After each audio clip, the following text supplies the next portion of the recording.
Traité de karting par Karim Benzema qui se prenait pour une Formule 1, Olivier Giroud incarne aujourd'hui une France unie et confiante, capable de garder son titre de championne du monde, victoire dont le pays a besoin pour se remonter le moral et rayonner dans d'autres domaines que le foot.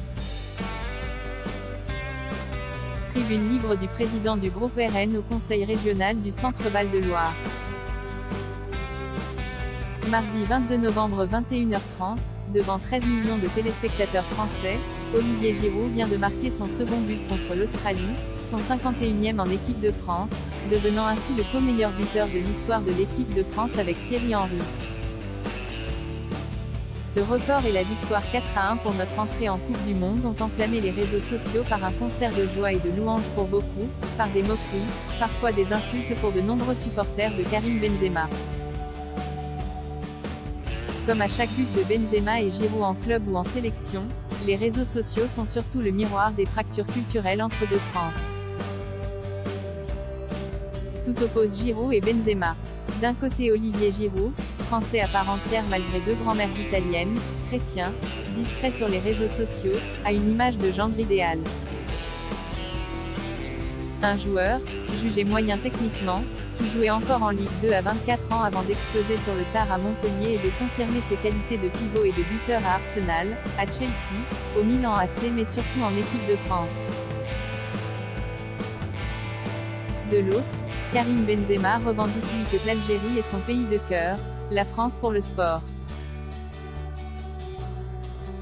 Un jour en camis islamique, le lendemain dans un clip de rap de Booba avant de jouer ce côté gangsta dans la vraie vie au cœur des affaires Zaya et Valbuena, il incarne une jeunesse française des cités qui mélange ces deux cultures antagonistes. Benzema, dernier ballon d'or, 60 fois plus de followers sur Instagram que Giroud, star de l'OL à 17 ans, parti très jeune au Real Madrid, le club le plus suivi au monde, se voit comme une Formule 1, et Giroud, un karting.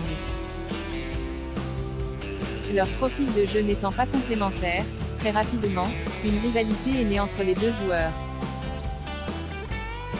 Après l'exclusion de Benzema en 2015, ses supporters sont rentrés en opposition totale contre l'équipe de France et contre son remplaçant, le trop franchouillard, Olivier Giroud.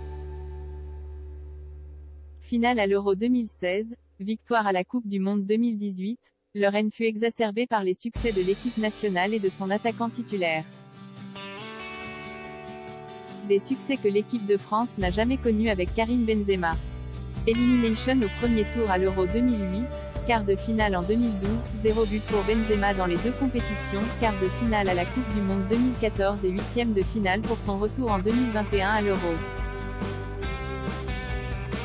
Rajoutez à ça, le record de 20 heures sur le terrain sans marquer en 2012 à 2013 opposé au record de buts de Giroud et vous obtiendrez une frustration énorme que les grands succès en club de la Formule 1 ont du mal à compenser. Avec ces deux joueurs, ce sont deux visions de la France qui s'opposent. La France de Giroud idéalise inconsciemment une identité française homogène culturellement, quelles que soient les différentes origines présentes sur notre sol. Elle aspire à ce que tous les Français se revendiquent de leur nationalité officielle par le cœur et l'esprit, ou du moins ils ne rejettent pas son histoire et ses lois. La France de Benzema vit sur un territoire sans identité propre mais où différentes cultures que tout oppose cohabitent côte à côte ou face à face. Cette France plus jeune et urbaine a normalisé, dans son vocabulaire, les voilà et frères qui ponctuent les phrases de Benzema sur les lives des réseaux sociaux. Elle rejette souvent la France traditionnelle et décore ses profils Instagram et Twitter par des drapeaux algériens ou palestiniens, nouveau signe d'un repli sur soi communautaire banalisé. Notre équipe nationale de football a toujours été le miroir identitaire de son époque. Dans les années 1950, Raymond Kopa, fils de Polonais, avait un nom et un prénom francisés pour s'assimiler totalement. Dans les années 1970 et 1980, Michel Platini, fils d'Italien avait un prénom français au sein d'une communauté nationale soudée naturellement.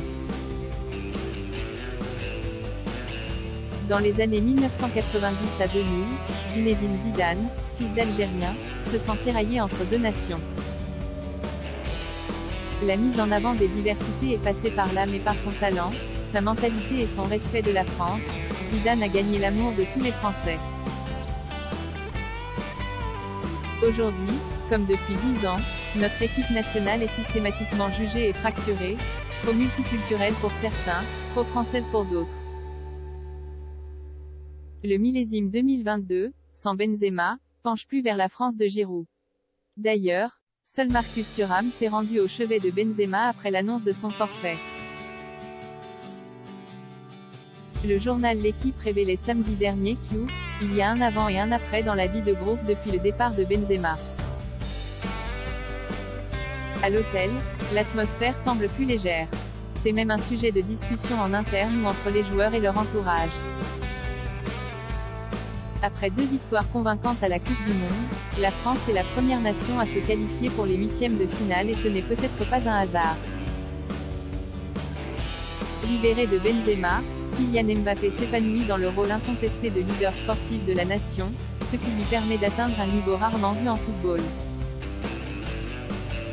Il pourra compter sur un grand Giroud en attaquant pivot, sur les caviars d'un Griezmann retrouvé mais surtout d'un collectif équilibré et apaisé. Unie, clairvoyante sur ses forces, fière de son hymne et de son drapeau, la France de Giroud gagne souvent. On ne peut qu'espérer qu'elle l'emportera le 18 décembre prochain pour conserver son titre de championne du monde.